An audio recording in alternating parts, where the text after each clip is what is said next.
Was my next guest, Senator John DeFrancisco. He is the ranking Republican in the Senate Finance Committee, and he is joining us outside the Senate chamber tonight. Senator, how are you? I'm doing fine under the circumstances. Under the circumstances. Well, we will be discussing those in great detail. Interesting, though, I saw you on the floor while you were expressing your views in opposition to the budget bills, quoting Andrew Cuomo. We actually just heard that before you joined us. He said that he thought that the Democrats were dreaming because they were expecting to get this Medicaid money that Washington does not seem to be sending. Do you not find it ironic that you're quoting the Democratic gubernatorial candidate on the floor of the Senate?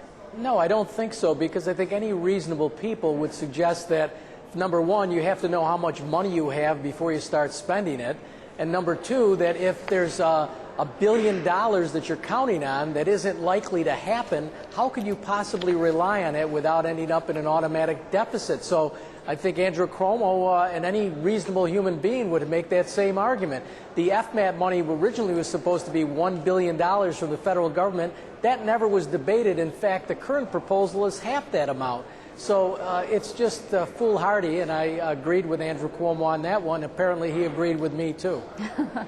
So the thing about these two-way budget bills is that the governor and the Democrats, and particularly Assembly Speaker Sheldon Silver, seem to be at odds over exactly how far apart they are in terms of the money. But one issue about the money, and we have not yet had the fight over the revenue bill, is that taxes are going to be increasing and spending has been increased. This is now not up for debate. Spending has been increased by the Democrats. This is something that you oppose. All of the Republicans oppose. Well, last year, we're in a recession. We end up spending, I should say the Democrat leadership ends up spending $12 billion more than the prior year and $8 billion in new tax increases. Now this year, the same thing's happening. Spending's going up, and there's going to be at least $1 billion, probably more than that, when we see all the little pieces of the budget of tax increases. Now that makes no sense, because you're not dealing with the structural problem in the budget that over the last couple of years we spent too much. So next year is going to be worse when there's no federal money coming in for stimulus. Senator, let me ask you this. From a devil's advocate standpoint, we saw a lot of back and forth going on today at the Capitol, a lot of arm twisting. There was actually, right at the final moment, we saw Senator Diaz said, as we mentioned earlier in the show, he wasn't going to vote at all. He was going to vote no. He ended up voting yes. If he hadn't, and the threat was a government shutdown, would you have voted yes? No, I won't vote yes to an irresponsible budget. The Senate Democrats couldn't even answer the simplest question. And my question was, how much money is being spent in this year's budget? We'll get back to you later. Now, what household ever determines what they're going to spend before they know what's in their checkbook?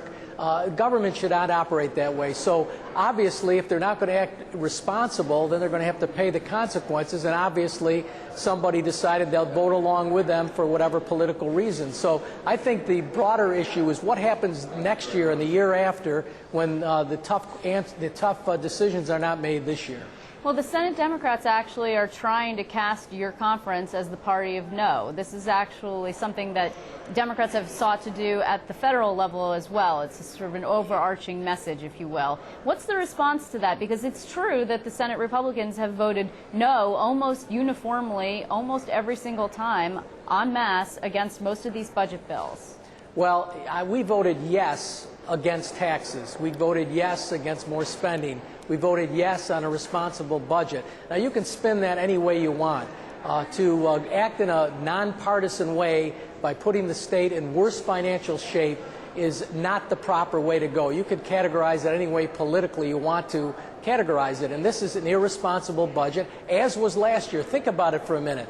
$12 billion spending increase last year, and this year there's a $9.5 billion deficit.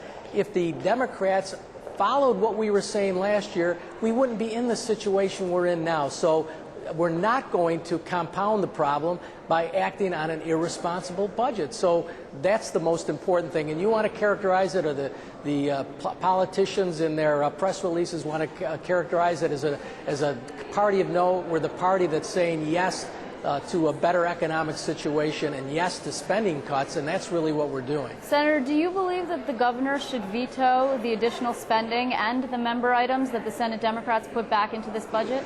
if that's his only alternative, if there's no negotiated budget by the end of the week, I think there will be, because these things always seem to work out at the end. But if that's the case, sure, he should. If you can't afford the spending, you can't possibly, as a responsible governor, not do it. You can't responsibly sign that budget bill. You got to veto the excess spending, and that's his only option. Unfortunately, we've provided many options, and when you say the party of no, we provided amendments just about every week when there was a piece of the budget part of the extenders, and by offering amendments for hundreds of millions of dollars of additional cuts. There were other alternatives other than the position the Democrats have put themselves into right now. Well, we actually expect to be hearing from the governor, I hope, at some point this evening. But I should assume then, if you believe that he should veto this extra spending, that your conference and you in particular would not then give the votes to the Democrats to override if it came to that?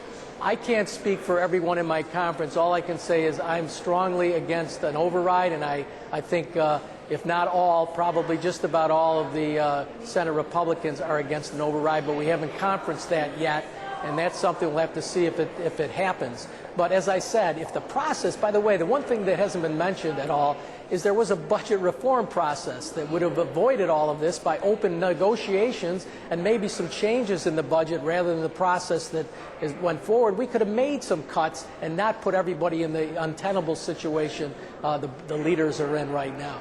Well, Senator John DeFrancisco, I want to thank you very much for joining us this evening. I'm sure it's going to be action-packed tomorrow. We'll be catching up with you again. Thanks. Thank you.